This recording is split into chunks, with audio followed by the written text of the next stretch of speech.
Je vous invite aujourd'hui à me suivre pour aller à la cueillette de l'ail des ours de début de saison. Alors j'insiste sur début de saison parce que c'est très important. Je vous explique ça au cours de la vidéo. Vous êtes chaud? Alors c'est parti, après le générique.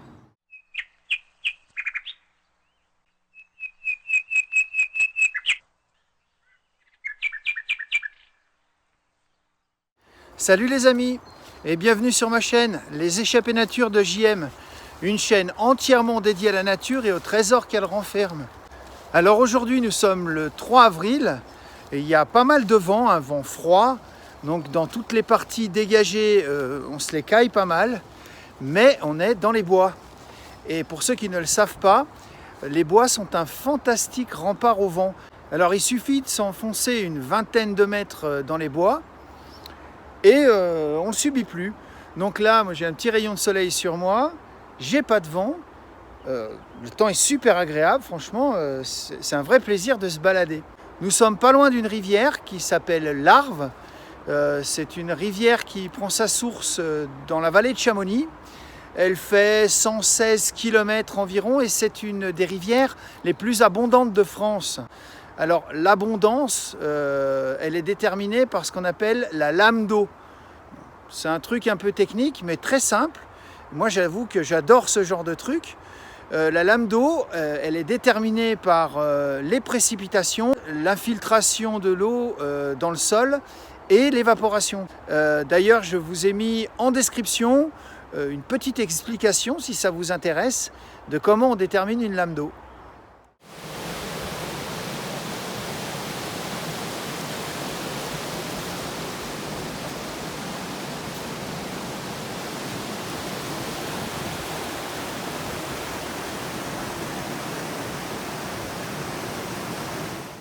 L'Arve est une rivière transfrontalière qui s'étend sur environ 116 km, 107 en France et 9 km en Suisse, à Genève.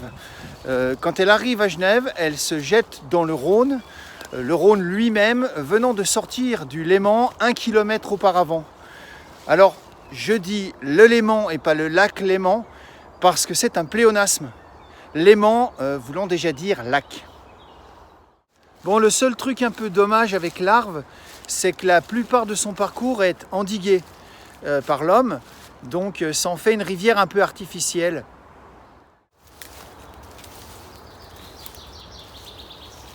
Alors le bois dans lequel on se trouve, c'est un environnement idéal pour l'ail des ours. C'est une forêt de feuillus, principalement composée de noisetiers et de frênes, pas trop dense. Et comme je vous l'ai dit juste avant, tout près d'une rivière. Parce qu'il faut savoir que l'ail des ours est une plante dite hygrophile. Alors hygrophile, du grec hygros qui veut dire humide et phile qui veut dire aime.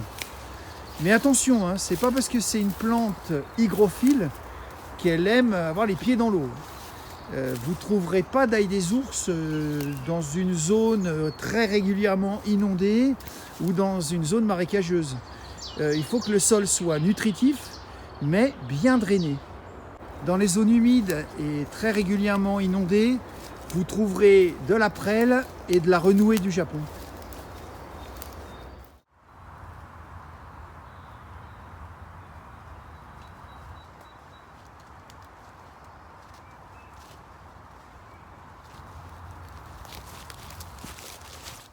Alors j'ai insisté en début de vidéo sur le fait que l'ail des ours que j'allais ramasser aujourd'hui est de l'ail des ours de début de saison. Pourquoi? Tout simplement parce que ces jolies feuilles d'un vert tendre sont beaucoup moins fortes en goût que les feuilles que vous allez ramasser par la suite qui seront à maturité.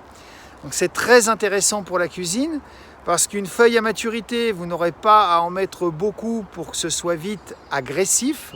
Ici, vous allez pouvoir en mettre plus dans une omelette par exemple, ce qui fait que vous aurez plus de goût d'ail, mais pas trop d'agressivité. Je ramasse aussi des feuilles d'ail des ours à maturité, mais pour une toute autre utilisation. Je ferai une vidéo d'ailleurs sur le sujet plus tard dans la saison.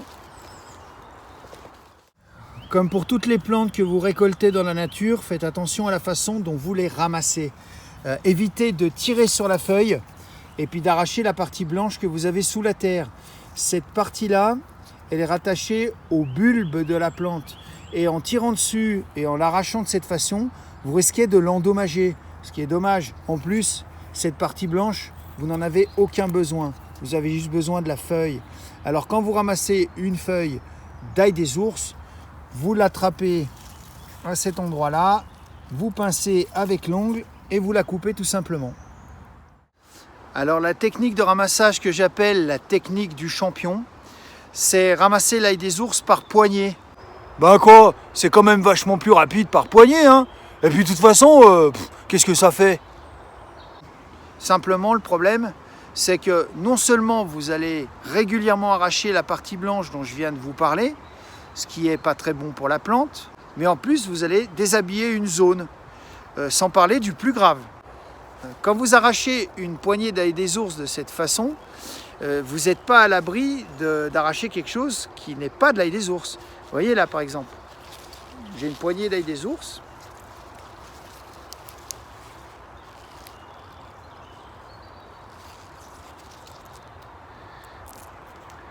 Ça, c'en est pas. Et ça se voit pas. Cette plante s'appelle un arôme. C'est une plante toxique. Il peut également vous arriver d'arracher une feuille de muguet, qui est toxique et mortelle selon la dose que vous allez consommer.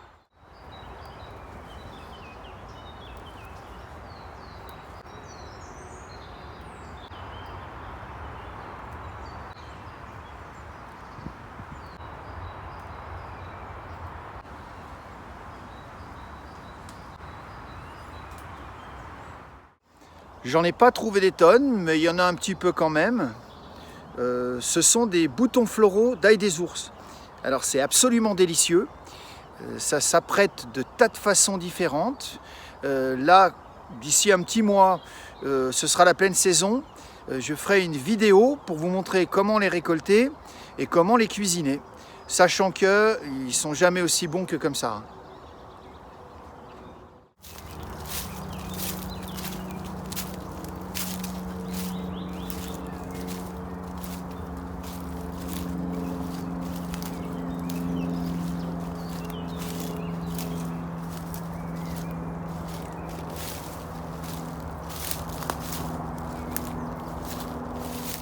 L'ail des ours est très riche en vitamine C et en polyphénol, ce qui lui donne des vertus antioxydantes. En plus, il est dépuratif, antiseptique, rubéfiant, hypotenseur et vermifuge.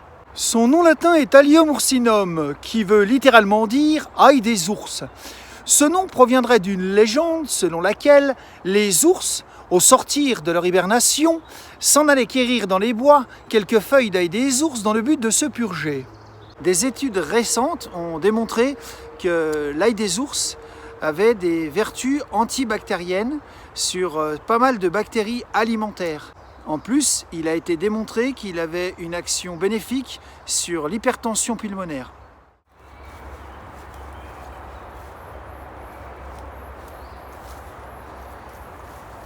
Oh, c'est mignon, tu m'offres un bouquet.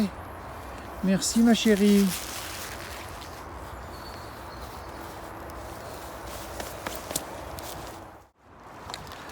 Bon, bah, c'est l'heure de rentrer à la maison.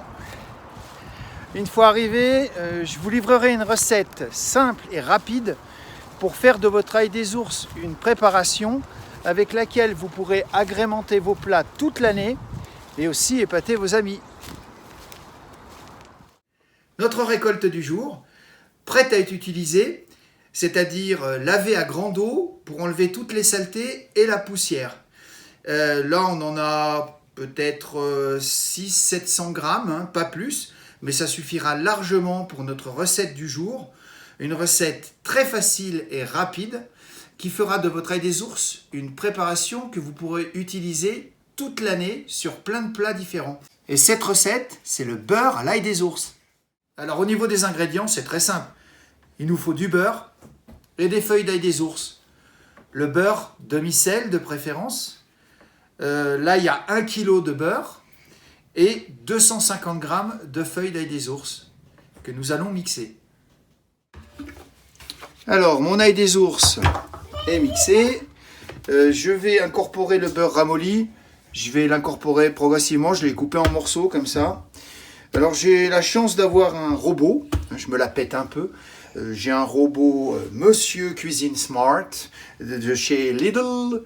Si vous n'avez pas de robot, c'est pas très grave. Vous pouvez parfaitement faire votre mélange dans un cul de poule avec une maryse, en incorporant progressivement votre beurre. Ou alors carrément vous y allez avec les doigts. Vous mettez ça dans un cul de poule et puis vous écrasez ça avec les doigts et puis vous mélangez. Donc là moi je vais mettre mon robot sur la fonction malaxage et on se retrouve avec le résultat. C'est terminé. Une jolie motte de beurre bien verte que je vais conditionner en boudin d'une centaine de grammes dans du film étirable que je vais placer au congélateur. Ça se conserve facilement 1 an. On le sort lorsqu'on en a besoin, c'est-à-dire lorsqu'on doit le mettre sur des pommes de terre, sur de la viande au barbecue. Alors inutile de le décongeler pour l'utiliser, il suffit d'enlever le film étirable et de faire des tronçons d'à peu près 1 cm d'épaisseur qu'on dispose directement sur la viande ou dans les pommes de terre ou dans ce que vous voulez. Je vous remercie d'avoir regardé cette vidéo jusqu'au bout. Vous pouvez laisser un commentaire, un petit mot gentil ou une remarque. Ça fait toujours plaisir et c'est excellent pour le référencement. Le petit pouce bleu en option, c'est pas mal non plus. Maintenant, moi je vais vous laisser parce qu'on va passer à table. Je vous dis à bientôt pour d'autres vidéos. Ciao!